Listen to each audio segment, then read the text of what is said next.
mahirap na trabaho, isang mahirap na obligasyon. Pero nagagampanan po niya. Kaya po, yung pagiging vice governor, pag po siya naupo, kayang-kayang gampanan yan. Vice Governor Boy Zuniga.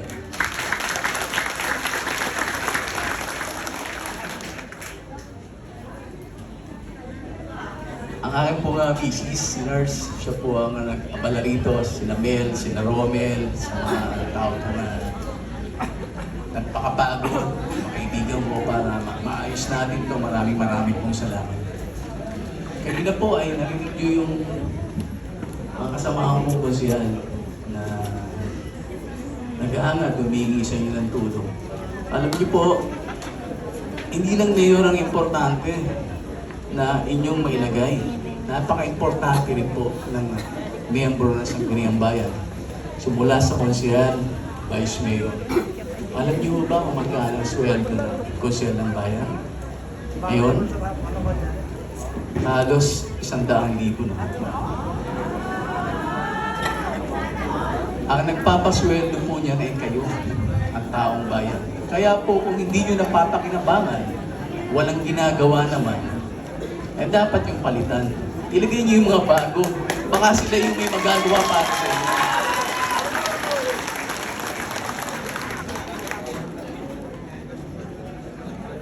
Ako po ay paulit-ulit na lumalaban sa pagka-alkalde. Sabi ko nga po, hindi ako palagi, titigil lamang ako kung makita ko na yung ating bayan ay nasa magandang kalagayan. Kung may maayos na namumuno. Pero hindi ko po nakikita yan.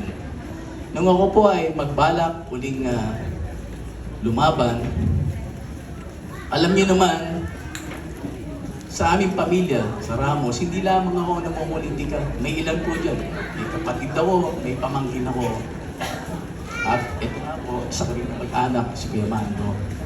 Ang panawagan po ng mga kaibigan, mga nakatatanda, na mataas ang respeto sa aming pamilya, nagpaabot ng mensahe sa akin. Edwin, buuin mo yung pamilya nyo. Magsama-sama kayo para matibay.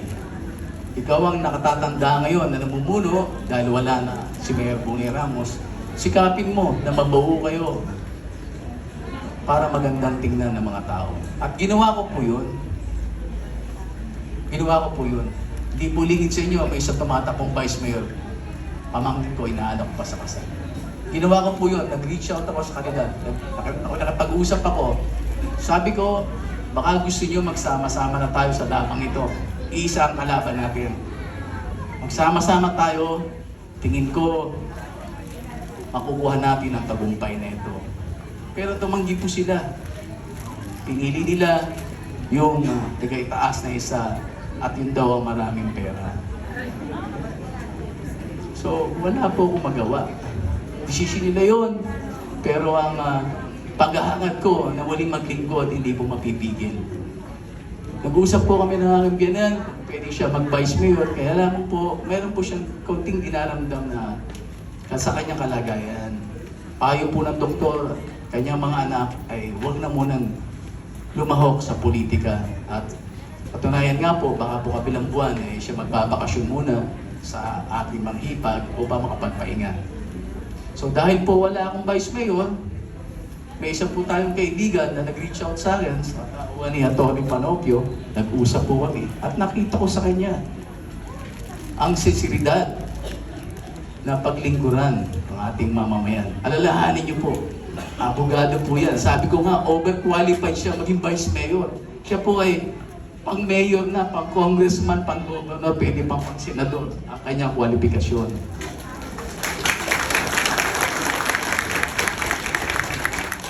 Isa lang po ang binitawan niya salita sa akin bago kami naghiwalay doon sa Lola's Cafe. Edwin, hindi lang ngayon tayo magsasama. Panghabang panahon ang ating pagiging magkaibigan.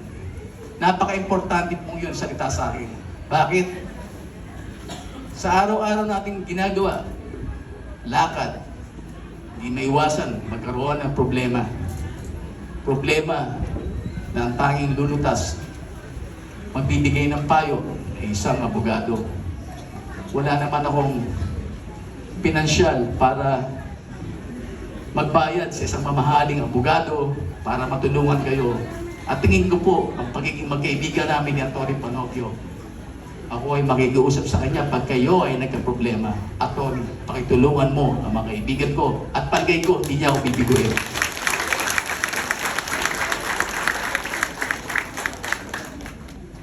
Nung nakaraang halalan po, talagang nagulat tayo sa resulta. Halos buong mamamayan ng bayan sumama sa atin. Maraming tumulong. Nagbigay ng 5,000, nagbigay ng 20,000, nagpakain, nagpamerienda, niyayapos tayo. Sapagkat gustong-gusto nila ng pagbabago. Paano nyo iboboto ang isang alkalde? Buong pandemya, ninakawan tayo.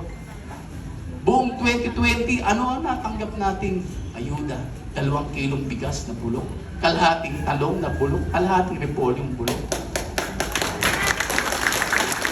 Magkano ang ilabas ng pondo ng 2020? 50 million pesos po. Ha? Tayo ay may 20,000 household.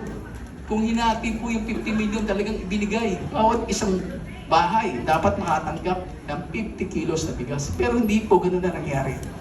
Ha? Ang sabi nga, ang mabigat na kasalanan ng isang nanunungkulan, isang mayor, ay magnakaw. Sabi ko, hindi pa mas mabigat yan. Ang mas mabigat ay yung nakawan mo ang iyong mga kababayan habang sila ay nagugutom. Yun ang pinakabigat.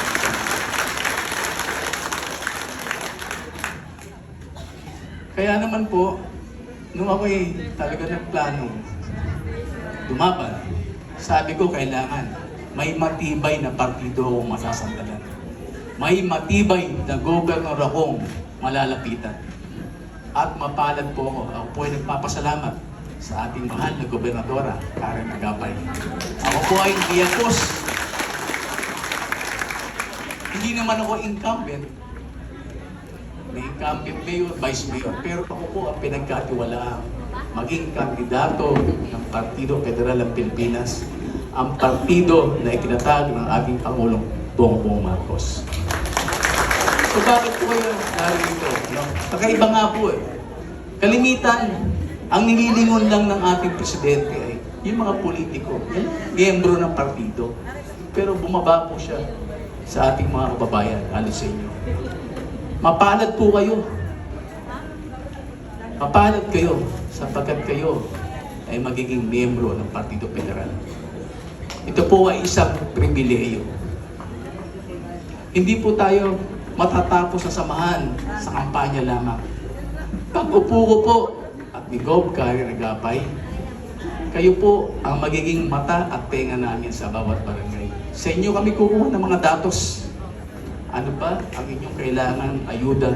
Ano ba ang mga proyekto na dapat namin dalhin sa inyo?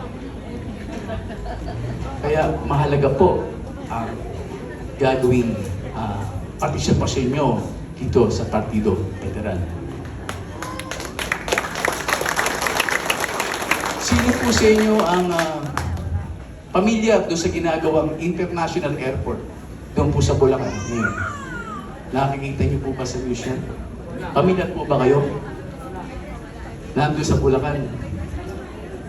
Yan po ay hindi pinili ng gobyerno na doon ilagay ang timano. Nagkaroon po yan ng bidding sa mga probinsya kung sino ay interesado na doon ilagay ang airport. Ang ating pong kandidatong gobernadora, Atty. Karen Agapay, ay nag-propose na kung maaari ay dito po ilagay ang airport sa Bae at Calauan. Kaya pong bumuo ng 2,000 hektarya. Subalit dahil nga po siya ay vice governor lamang, wala po siyang full authority, hindi po nag-materialize, kaya po sa Bulacan napalagay. Bakit ko po siya nasabi to? Isipin nyo na lamang mo, kung dito ginagawa ang airport at dito na itayo sa atin sa bayan ng Bae, gaano karaming trabaho ang lilikain nito? Gaano karaming establishment, mga hotels, restaurant, ang ititindig dito? Marami sa ating mga kababayan ang magkakaroon ng trabaho. Milyong-milyong halaga ng buwis ang papasok sa kaban ng bayan ng Bae na magagamit natin sa tamang proyekto.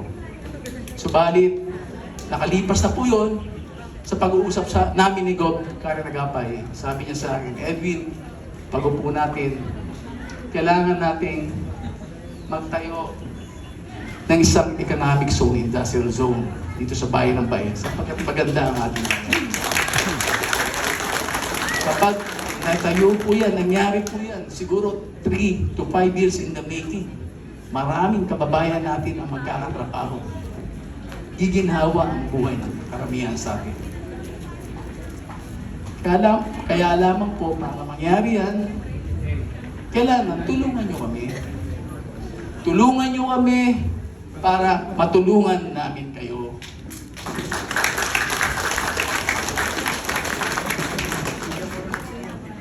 So sa inyo pong lahat, ako po ay nagpapasalamat sapagkat nag-ukol kayo ng panahon. Napakaswerte natin. Pag-upo ni Gob Karen Agapay. May gobernador na kayo. May abogada pa tayo. So muli, mabuhay ang Partido Federal ng Pilipinas.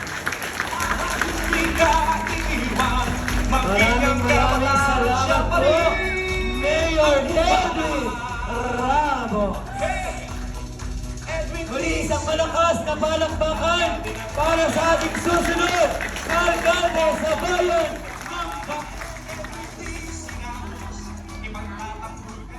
Ngayon po,